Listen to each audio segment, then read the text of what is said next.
cette soutenance de mémoire de matière de recherche en sciences de l'information et la communication. Nous avons parlé de notre thème qui s'intitule Promotion de la culture dans les chaînes de télévision camerounaises, une analyse à partir du livre et de la lecture. Ce sujet a pour objet de recherche les contenus médiatiques, mais précisément les contenus médiatiques qui parlent du livre et de la lecture. Pour mener à bien ce sujet qui n'est pas dénué d'intérêt, parce qu'on connaît tous quelle est la place du livre en tant que véhicule des savoirs. Francis Bacon disait dans un de ses ouvrages que le savoir, c'est le pouvoir, et le véhicule de ce savoir-là, c'est le livre.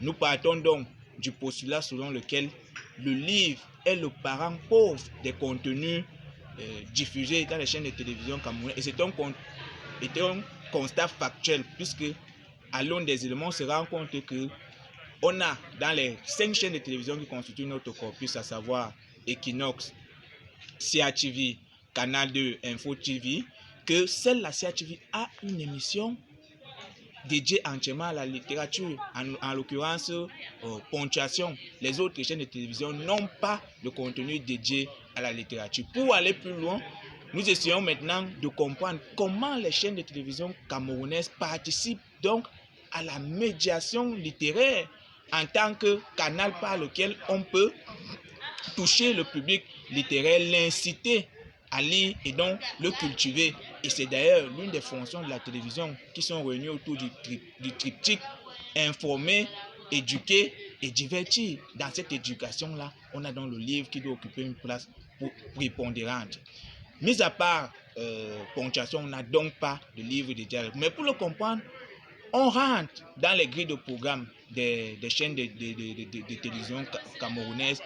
On va même, à un certain moment, jusqu'à analyser le contenu des émissions littéraires. Parce que quand on échange avec les acteurs de ces chaînes de télévision, certains vous disent qu'ils ont des émissions littéraires, des émissions culturelles, au cours desquelles ils peuvent évoquer la littérature. Cependant, analysant les contenus sur un trimestre des émissions comme Boulevard de la Culture, Info TV, Tam Tam Weekend, sur la CATV, C'est comment, etc. à Canal 2, on se rend compte qu'il n'y a presque pas de contenu littéraire. Il y a une prédominance de la musique.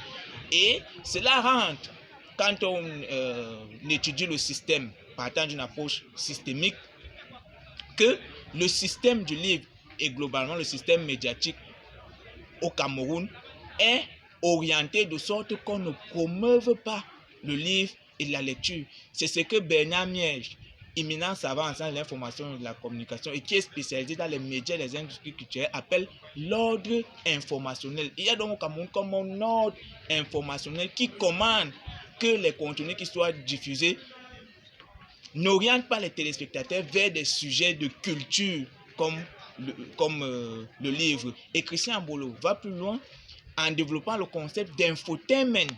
L'infotainment qui est l'info du divertissement. On a une prédominance de l'info du divertissement plus que de l'information utile, capable d'éduquer, capable d'élever l'esprit. Même les philosophes, notamment Bergsonian, diront que le développement, c'est d'abord le développement de l'être. Quand Ebenezer Dumoulin parle de la médiocrité à l'excellence et tout ça, ainsi en tant que pluridiscipline, on va puiser dans toute cette pluridisciplinarité pour trouver des éléments qui nous permettent de mener à bien ce sujet et d'aboutir à la conclusion que la promotion du livre à la télévision est faible, la médiation littéraire est faible, elle doit être améliorée. Les pouvoirs publics pourront se saisir de ce travail pour penser des modalités de facilitation de la promotion du livre à la télévision en militant par exemple pour une exemption des frais publicitaires aux éditeurs qui sont confrontés à ce problème financier.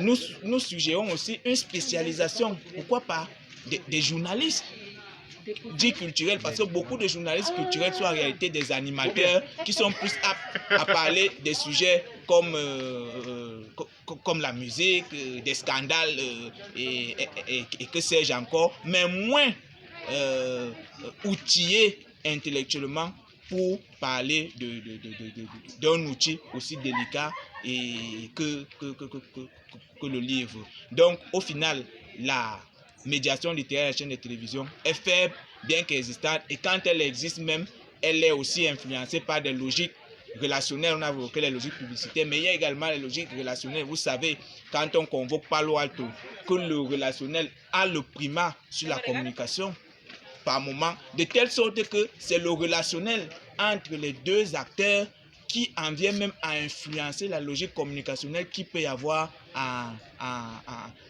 aval. Donc on se rend compte que quand on promeut même les livres à la télévision, ce sont des livres qui viennent des gens qui ont des rapports assez singuliers, assez proches avec ces chaînes de télévision qui sont parfois des hauts plateaux au gouvernement. Et on l'a vu en observant, en faisant une analyse contenue, vous verrez que les derniers livres souvent promus à la télé, vous avez le livre d'une sénatrice, née pour briller, sénatrice on appelle vulgairement Mami Yanga, son nom d'auteur m'échappe. Vous avez des livres comme des livres de Fonetcheki, comme des livres comme ceux de Jean-Bruno Tanya, qui aussi qui sont des personnalités médiatiques, mais très peu de livres vraiment qui rendent compte de peut-être de la rentrée littéraire, comme on peut le voir en France, lorsqu'il y a rentrée littéraire, on présente les livres goncourables qu'on expose, qu'on médiatise fortement, et c'est véritablement à ce niveau qu'on parvient à avoir une médiation littéraire qui est suffisamment forte et suffisamment ancrée pour véhiculer le savoir, éduquer à travers le livre, comme le recommande d'abord l'UNESCO dans sa définition du livre. Merci.